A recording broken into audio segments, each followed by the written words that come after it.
Hi everybody, it's Tall Garage. Welcome to the video. We're gonna get right to it. I keep on getting the same comment from different people over and over again asking me why am I using LS heads when the original creation of this engine, the poster child for this engine that you can find over here, used Cleveland heads. That's what these engines were. They were made with Cleveland heads. Why aren't I using Cleveland heads? Why shouldn't they use Cleveland heads? What's the deal? We're going to talk about that right now. We're going to put a scoreboard up here, and I disappeared. Anyway, we're going to put a scoreboard up there, and we're gonna do LS versus Cleveland heads. Okay, and that's the video of the day. So I hope you all enjoy it. All right, so let's get right to it. So the first thing I think we should talk about is the thing that probably everybody should think about the most, right? It's cost, it's price, it's what's cheaper, what not even cheaper, right? That's not even the right word because you're not getting a less product. You're not getting a worse product for your money here, right? But you are saving money. So what is going to give you the best bang for buck, right? And so let's look at this right now. So I spent $50 on my set of heads, okay? On my set of LS heads. What LS heads did I buy? I've mentioned this before, I'm going to tell you. I bought casting 317 heads, 317. Okay, and you can easily identify them because it's going to be stamped right on top of the head, 317 on a little pad. All right. Why did I buy these heads? And I'm going to tell you why. They are the least desirable heads. They came on hundreds of thousands of vehicles. They're the least desirable head. Nobody really wants them. You can pick them up cheap, which is why I picked them up. Well, Ken, these are the least desirable heads. Why would I want to put them on my engine? Good question, you. It's quite simple, okay? The reason these heads are least desirable is they have the largest chambers of any LS Gen 3 cylinder head. Any cathedral port, they have the largest chambers. Okay, so they give you the lowest compression rating on your engine. Okay, so if you put these on an LS engine and that you want it to feel peppy, it's no bueno. They flow just as good as any of the other cylinder heads, as the legendary 799s, the 243s, and they're just as good as the 706s. The flow is not the problem. People don't like them because of the chamber size. Now, us being men of culture, right, being people that have big brains, okay, we realize that we're welding these heads together. We're cutting and welding these heads together, and that's going to put a lot of heat into these aluminum cylinder heads. So what's going to happen? Well, they're going to try to turn into bananas. They're going to go like this or like this, and we are going to need to cut that surface of the head to get it flattened back out. And which is where the beauty of them large chambers come in. All of a sudden, you don't have large chambers anymore. You have smaller chambers. Okay. If we were to use something like a 706 head, for example, which are equally plentiful and only cost a little bit more, you might be able to snag a pair for 100, 200 bucks maybe. I'm not really sure. And you weld on them and you cut you mill the deck of them. Your chamber's gonna be even smaller. And I don't think that is a great idea. Like compression is good, but too compression is too much. It can be a bad thing, right? So these heads just fill the niche perfectly. You're going to be machining on them. You're going to be cutting them up, and they're cheap. So why wouldn't you use them, right? And this isn't just like, oh, in my area they're $50. I've bought in 4 sets of these heads now for $50 each. Okay, and this should be the going rate anywhere. So $50. That's what we're gonna say these cost. Okay, so let's look at the nearest comparison. Let's look at the cheapest aluminum Cleveland head I could find. All right, so now we got to talk a little bit about Cleveland heads. Now I am not as knowledgeable on Cleveland heads as I am on LS things, obviously, and I apologize for that. But I went online. I started looking for I don't want to say the cheapest, but a cheap aluminum Cleveland cylinder head that was readily available, right? And I came across an Elderbrock head, part number 61629. They are readily available on Jags and Summit. The price that I seen was right around $1,200, plus shipping, probably like $1,300, right? That now there are no doubt cheaper cylinder heads I would assume out there, but these I was also able to track down flow numbers, which will be the next thing we talk about is performance, but we're going to finish up price right now. You cannot beat the price for LS heads right now. That may change in the future as time marches on and more of these parts get crushed or get melted down to make new car parts or whatnot. But as of right now and for the foreseeable future, LS heads are cheap and plentiful and destroy any margin of cost to performance ratio when it comes to um, this particular modification for your Ford 300 engine, right? Price wise, you just cannot beat the LS head, but that might change. So with performance, right? If there's more performance in the Cleveland heads, maybe that $1,200 price tag makes sense. So we're gonna find that out next.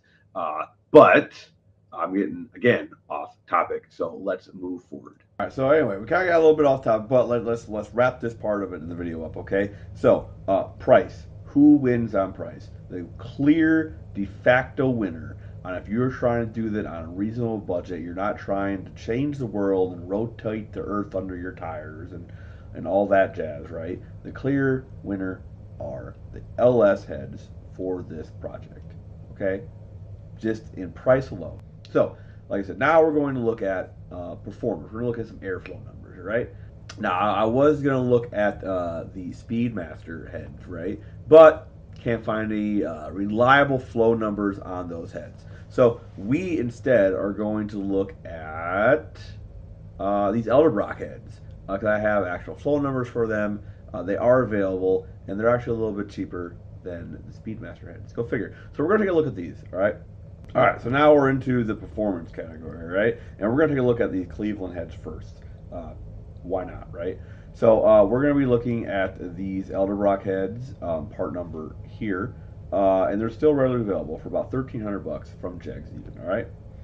So let's look at these flow numbers. All right, so I like to look at right around 500 to 600 thousandths of lift. That's kind of like the sweet spot. That's where most decent cams that are going to be streetable, you're going to want to run them. That's about right where they're going to be, okay? So, and we can see here that we're getting about 250 to 260 lift in that ballpark at that spot. And that's not too bad. I like to see that. That's very decent, okay? But yeah, remember, these are $1,200 heads, all right? So let's go ahead and take a look at the 317 heads and see what kind of flow those have. So I'll pull this up and we'll take a look at those. All right, so next up on the list is LS heads. Now, something to remember about these 317 heads is they actually have the same ports design, anyway, as the 799 and the 243 heads, which are the best cathedral port heads available for power. They actually have the same potential for airflow. And the only reason they make less power and therefore are not desirable is because of the huge chambers. But remember, we were taking care of that when we eventually weld them together and to surface them flat, and we're going to take it off a good bit of material. In my case, I took off like 80,000 machine shop to get it straight. Next time I do it, I'll probably try to tweak the welding process a little bit to keep a little bit of that bow out, but that's neither here nor there. So let's take a look at this Caltech chart. Now this is a pretty big chart. I do trust Caltech in their what you want to say in their numbers. So we're going to go ahead and take a look at them right now. So we're going to focus down here at the bottom. And we're going to take a look at the intake ports for the OEM head, right? So that's no porting. That's all what you get out of the factory, okay? And if we go to our sweet zone right here, 500 to 600, which is where I like to look, we're getting between 256 and 251. And if you remember, the numbers on the other head were right there. And this is for a $50 head, right? Now, I know some of you guys are maybe you want a little bit more, right? And Caltech has you beat right there. So Caltech offers a $500 CNC program. You send your heads in there, they send them back to you CNC, right? And $500 bumps you up to 274 and 285 CFM at 500 600 lift respectively. That is amazing for $500. So we have a $550 cylinder head now versus the $1,300 Cleveland heads. So not only on performance is our $50 head neck and neck with the Cleveland $13 head. But if we do want to spend $500, we can have even better flow, which is truly amazing in my opinion. Um, but unneeded again. But this is just goes to show you that even in the performance ballpark category, LS heads again are out on top. And even if you do want to spend more money, you can spend almost $1,000 less and have a even better performing head. So we're gonna chalk this one up to LS winning again. So as far as cylinder heads go, price versus performance is usually all that really matters. That's the only things that we can put a value on, and figure out which head we want to use. But I'm gonna go a little bit further, and we're gonna talk about a couple other odds and ends that should really help you decide if you haven't already. Now, the first thing I really want to like drive home is the camshaft. So for now, we're going to go talk about the Cleveland head first. So a camshaft for the Cleveland head is going to be expensive. It is not the same valve pattern as the 300. So you will be looking for a custom billet piece, which is going to be expensive. Now there are some benefits to getting a roller, to getting a custom billet camshaft immediately. You can convert to roller immediately, which is nice. That's a nice perk because that is one of the things I would like to do to my engine in the future. And like I said, it takes a roller cam. So if you are wanting to go a roller cam immediately, the Cleveland heads might be a bit more stomachal, might be a bit more to stomach because you need to do that. It is not something that you can wait on, but it is expensive, so it does add to the price. Now, as for the LS, for some odd reason, the LS cam pattern is the exact same as the 300. So what this means is if you bolt on your custom LS head onto your Ford 300 engine, the stock camshaft works. It just does. The intake and exhaust pattern on the cam matches the head.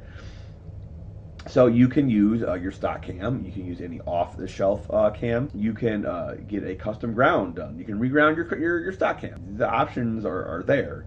Like I said, the only downside is if you do want to do roller at some point, you will need to buy a roller camshaft because unfortunately the stock Ford 300 never had a roller camshaft, so you would need to get a billet custom job.